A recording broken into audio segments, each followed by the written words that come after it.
And, being stuck here, with no access to the vast collection of reference books, she hadn't felt too guilty asking Hermione to investigate a few questions in the Hogwarts library for her in the end, namely whether there were incidents of wizards gaining their powers much late in life and, conversely, wizards losing their powers and becoming squibs or muggles.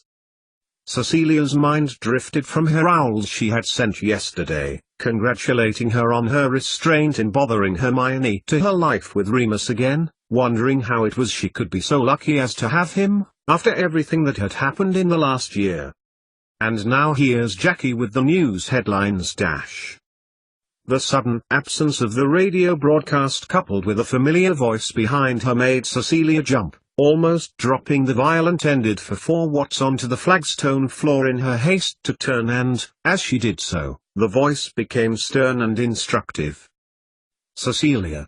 Put it down now, all of it, and come with me. Now.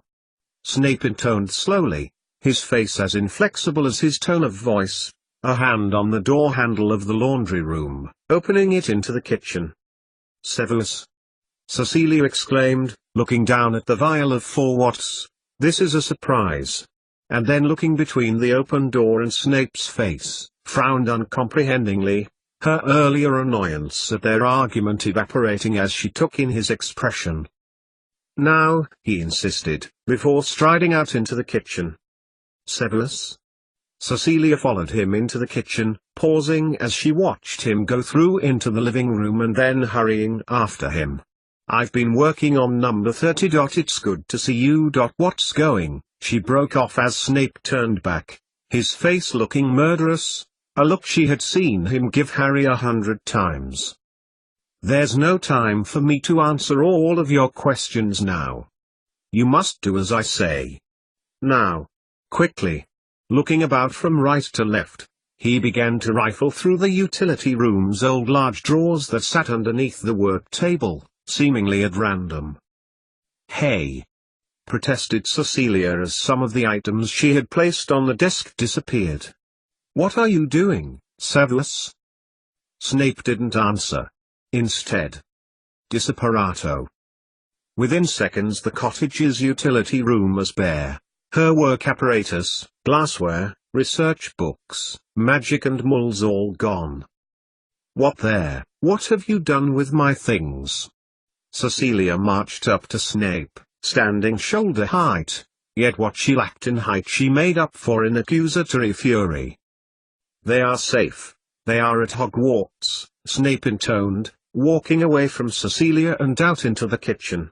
If they find anything of the research you are doing when they get here, the consequences could be dire. Your science books. Those potions. We must make sure that we leave nothing behind that they can use as evidence against us. Get them. Everything. But, she began. Snape said nothing, gesturing only to the potion vial in her hand. That too. No. Her reply was stubborn and she held on to the vial containing some of 4 watts close to her body. The shock that Snape would, and could, disapparate something clean out of her hands made Cecilia spill some of it. Potion landed on her clothes as the vial dropped to the floor. Scourgify, said Snape quickly, pointing his wand to the mess on the floor. He then turned it to Cecilia. Tergio. The potion, which was fast seeping into one of her nicer sweaters, disappeared, leaving no trace of her clumsiness. Randomly, Cecilia wished she was able to do that one. Move. Quickly. Snape's words were nothing but orders. He turned from Cecilia and strode out into the living room. But, shouted Cecilia after him, now thoroughly lost, who? What? Snape turned, looking at her up and down. You are in grave danger, Cecilia. There is no time for me to explain. Collect any possessions you have. No, Severus, wait. Her voice was clear and strong, and she turned on her assertiveness as he scoured the living room for anything that looked like her work. Either tell me what's going on now or leave me alone to find out for myself. Besides, I'm expecting Remus home soon and I don't need you coming into our home and demanding. she broke off. Mostly this had something to do with Snape crossing the 1970s pattern living room carpet and clamping a hand over her mouth. Cecilia froze, more out of what she knew he was capable of if she tried to resist. "You talk too much, Cecilia. Don't question me. Just do it." At his threatening whisper she felt her eyes widen in alarm. Then he broke off, running up the cottage's stairs 2 at a time. "What the dash?" she exclaimed, before looking around the living room. A couple of books here and there lay about the room, as did the DNA traces. She scrabbled around, looking under cushions and behind chairs until she'd retrieved every one of them. Then she went back to the utility room, reaching into the large drawer where she kept everything, grabbing the potion vials and her notebooks before pushing open the door again, balancing most of her clutter on one another as she followed him up the stairs. It didn't take her more than a second to work out exactly where he was. The sound of scraping wood told her that he was taking more than a fleeting interest with the contents of their bedroom. To her horror, most of the chests of drawers were open, their contents spilling out like a laundry explosion. Books and equipment still in her arms, she gave Snape an accusing look. To the credit of the most terrifying wizard next to a Death Eater that you would not like to meet on a dark night, Snape ignored her indignation. Instead he disapparated all of the items in her arms, leaving her empty-handed and thoroughly confused. Then, Cecilia looked around the room again, resisting the urge to tidy up.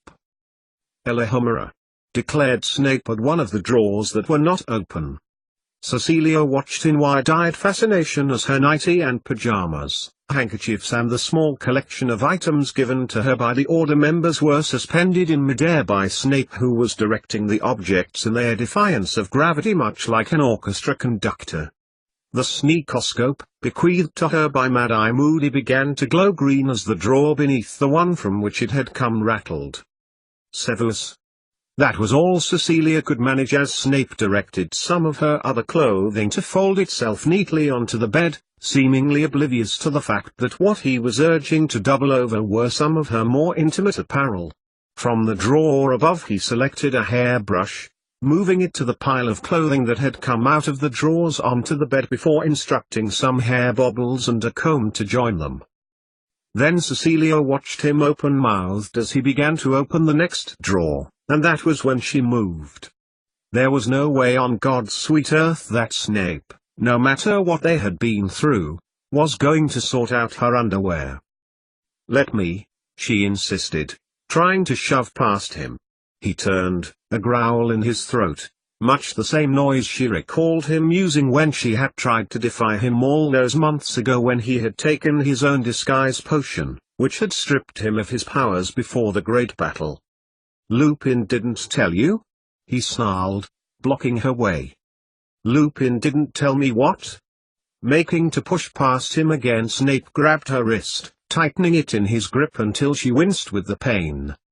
"You would not take my advice to leave this place when I visited last. Now your choices are few. You claim to love him." Cecilia said nothing, but gave him another indignant look as he strode towards the last drawer and raised his wand. "Elahomora. Accio." Within seconds the highly embarrassing sight of her underwear in all its glory, or not so glory, crossed the empty space between its former housing and the pile of items on the bed. "They're personal," Cecilia declared as Snape began to move them across the bedroom. This had no effect whatsoever, and Cecilia continued crossly, "Well, don't tell me why you just turned up here and are running round, demanding things," as Snape made an attempt to fold her bras using magic. To misdirect her feeling of awkwardness that Snape scrutinizing her underwear had brought, she added, "And what do you suppose you're doing with all of those?" She looked around their room as he axioed other things hither and thither. Without warning he turned and raised his wand and, to her horror, cast a spell. Immobilis. Now, Cecilia could only watch from the silent prison to which Severus Snape had condemned her, shocked, as he packed said clothing into her large bag, that he had clearly found underneath their bed. Throwing open the bottom drawer in the chest, he flung out most of it, including a few others of her worldly possessions. The china ballerina that Remus had rescued from her destroyed house in February looked as if it were dancing on its transit to the bag, the photos from the album falling loosely from the pages. Her jewelry and mole money. She tried to move her mouth and fight the spell, and it was worrying that, in her effort to protest, she could neither move it nor the rest of her body. The only part of her that was moving was her lungs, and she took silent breaths as she watched Snape disseminate her clothes and belongings. It was as if she were suspended in really thick treacle or a similar substance too thick to move through. Cecilia continued to watch inanimately as Snape opened their old teak wardrobe where the rest of her clothing hung. Uncoat-hangering her clothes, he threw these onto the bed before looking at her without a morsel of shame and began to speak to her in much the same tone.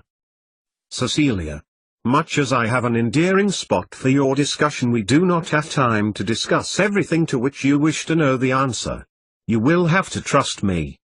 We have to leave here. You have to.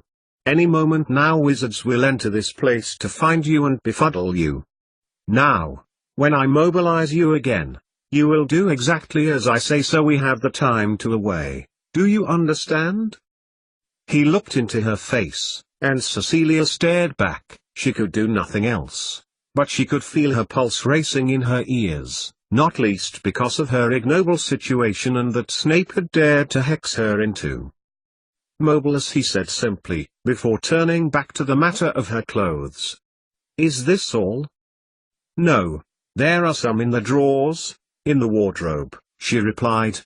Before she could stop him, he had pulled a drawer from the cabinet and tipped its contents onto the pile on the bed. At the bottom of the drawer, which now became the top, lay an interesting article, one of Cecilia's most treasured possessions. Snape picked it up. What's this? He asked, clearly being able to see what it was.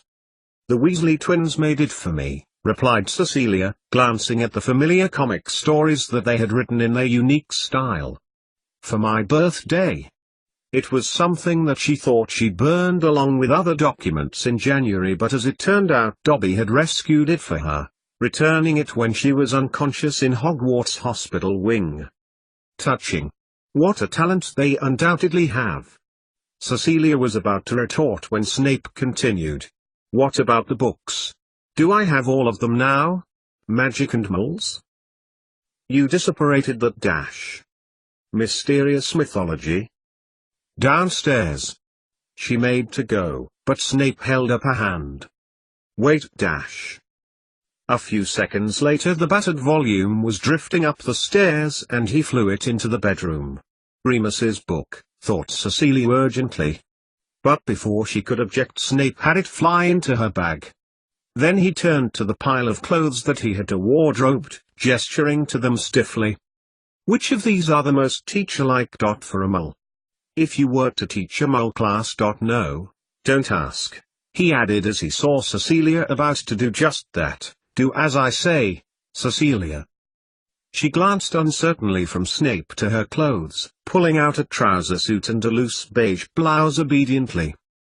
These, she replied, holding on to them. Luggage, returned Snape, waving his hand in midair, before filling her large bag with the rest of the clothes. Now, what I want you to do is, but Cecilia never got to find out what it was he wanted her to do, for his instruction was interrupted by cracking sounds, as if wizards were operating into the living room below them. Put them on, he growled as he grabbed the rest of her belongings, a bottle of perfume, a picture frame. Now, he insisted as Cecilia hesitated. Even if there were dangerous strangers in her house and Snape was threatening to hex her, she was far from happy at undressing in front of him. If he was feeling embarrassed though, he wasn't showing it, but somehow must have sensed her hesitation. We have to go, Cecilia, there is no time to lose. Members of the ministry are now downstairs and the headmaster will be shortly joining them. When gets here they are to instruct him to wipe your memory using a memory charm. If he refuses, he will be sent to Azkaban. If you resist they will kill you. Why? Why the professor? Snape gave her a stern look, but conceded to her nosiness.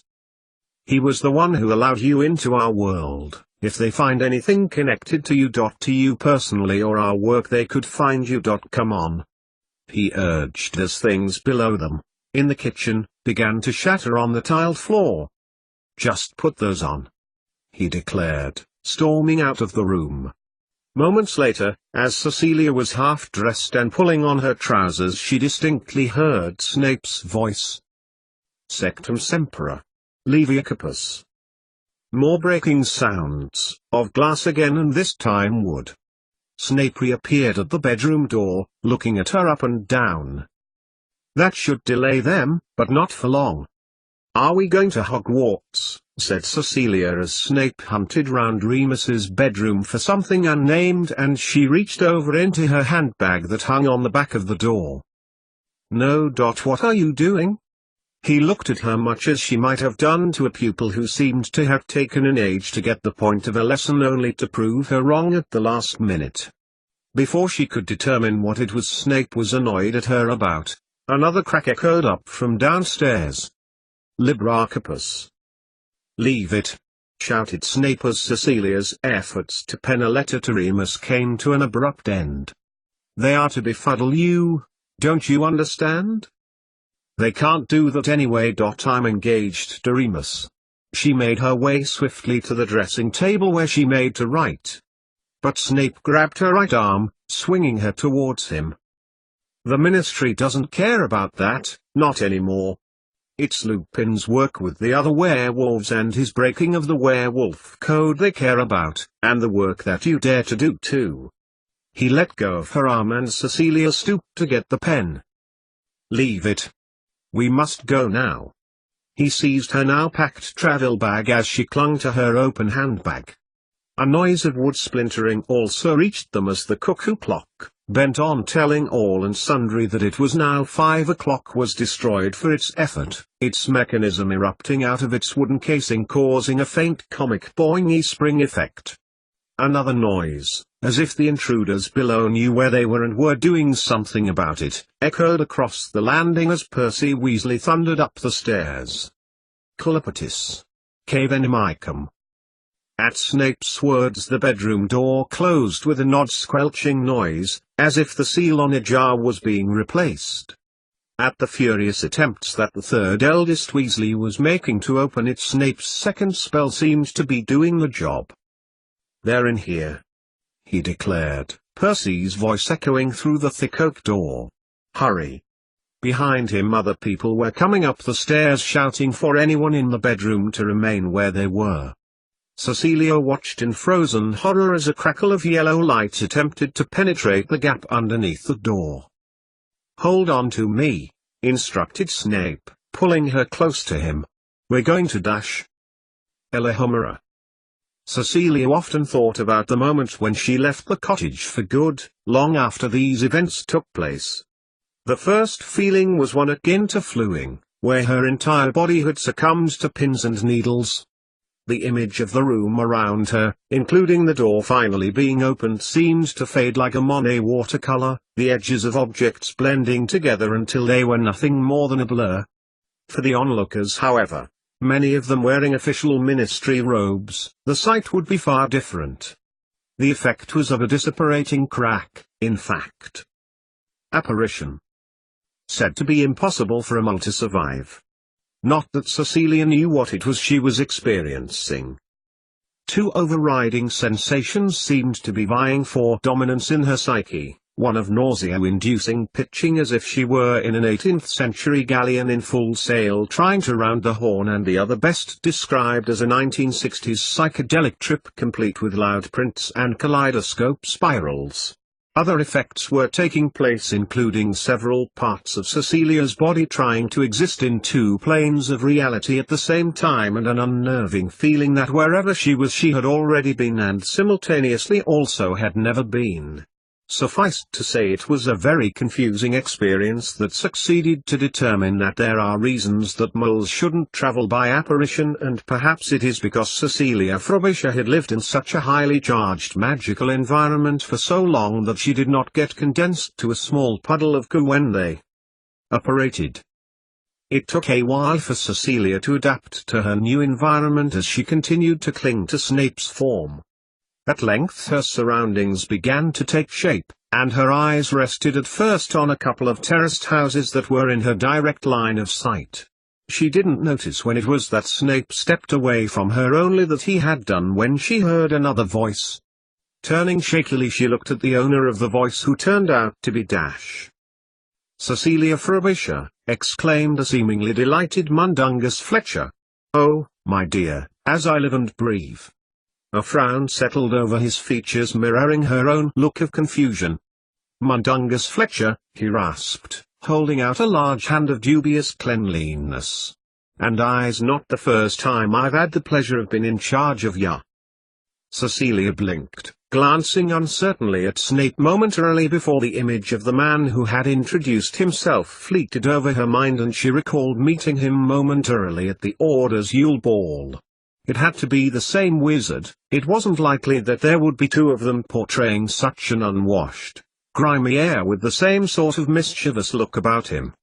If he were a mole, he would be skinny and wily looking, in filthy jeans and a faded blue Aran knit cardigan, with a flat cap, trying to sell cheap foreign rubbish on a market. "Fletcher, they set you as guard for Mrs. Frobisher? After last time?" He turned to look at him, as did Cecilia, and as she did so, the sign portraying the name of the street in which she was standing jumped out at her. "Promised Dumbledore, didn't he?" He turned and looked sheepishly at Cecilia. "And beside, it's a honor to be looking out for Mrs. Frobisher," he continued with admiration in his voice. "What Professor Snape here means is that I had the pleasure once before, you know." He held out his hand again, and Cecilia looked at it uncertainly. "Last year," he continued, "at Year Various," he whispered, before bowing. "Just what's going on here?" asked Cecilia weakly. Her mind seemed to have a hive of bees in it, trying to get out, and thinking was difficult. "She's here for the backup plan," intoned Snape matter-of-factly. "The plan?" He looked confused for a moment, before light dawned. "Are you, the plan?" He tapped his nose, winking at Snape before patting the outside of his robe distractedly.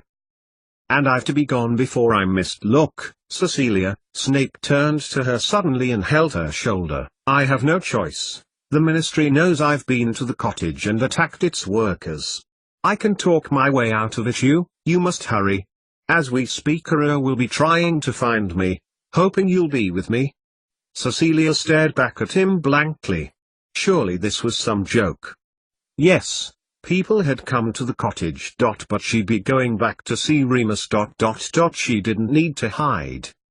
"You've got your book. You know your stuff. I've got the rest, and I will get them to you when I can. Be brave."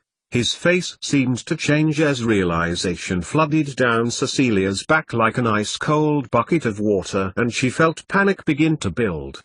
"Do what you told Black that you would do." "Thank you," she continued, not knowing what else to say. A few hours ago she was at the cottage, having nearly completed what might have been the actual potion that Harry could take to defeat Voldemort. And now she was standing with a bag containing all her possessions next to the wizard version of Del Boy Trotter, having been told by a close friend that she effectively wouldn't be returning to her home. "You will be contacted, by whom and when I cannot say." Stepping away from Cecilia, Snape held his arms close to his side, but before he could disappear she rushed over to him, grabbing his arm before hugging him round the waist. Snape did not hug her back, nor did he look at Fletcher, who was grinning maniacally at them both. "I must leave you," he intoned, trying to push Cecilia off. She reluctantly stepped back but looked up to him as she fought to contain her emotions. "Tell him, Severus," she begged, picturing Remus's confused and miserable face when he returned to the cottage. "Promise me." "What do you want me to tell him?" Snape's voice became suddenly cold and Cecilia stepped back out of the full force of the bitter winter that he had created between them. That I had no choice in it, she snapped back. Then there was a look between them, conveying both trust and betrayal, hope and fear. It lasted seconds but felt like millennia. Snape disapparated with a crack as Cecilia ran towards him again. Like a mere shadow falling away, she realized she was reaching for nothing. The science, she declared loudly to an empty street, but no one except a stray border collie that was trotting along the pavement of the road opposite paid any attention. This is where I take over, innit? Fletcher ambled over from his position next to the wall, making to take her hand, but Cecilia shook it away insistently. The science, she whispered, her body sagging at the shoulder, and she looked at Mundungus Fletcher dejectedly. Up to him now, Mrs. Frobisher. He reached out a grubby hand and put it on her shoulder. With the other he pointed across the road. Cecilia followed his gesture and followed him round the corner as he stabbed a finger in the direction of a house. Modern and sterile, the house stood in a street full of detached brick houses of the sort that Tim used to describe as being made from Lego, trying to be as different as they possibly could be while being identical at the same time. Over there. Fletcher pointed to a house that looked pretty much like any of the other ones in the street. Number 4. Cecilia looked across to number 4, back to Mundungus and then to the sign next to him. Privet Drive.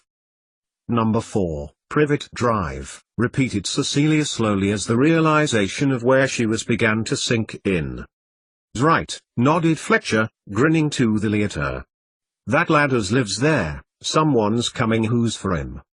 They won't stay, though. He followed the progress of a smartly dressed woman who was about to knock on the door.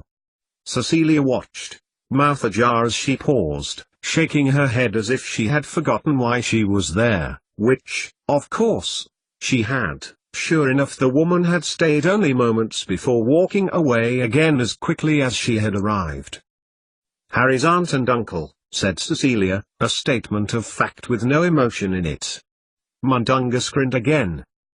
They told me you was smart, he nodded. And you got me watching over you well, not just me. But you're to keep your head down, what with the ministry wanting you, and having nearly found you. No better hiding place to share, you don't look so well.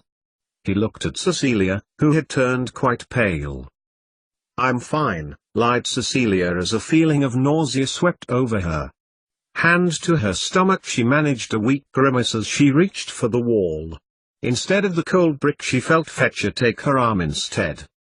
Well, you don't look it, he said, as the feeling finally passed.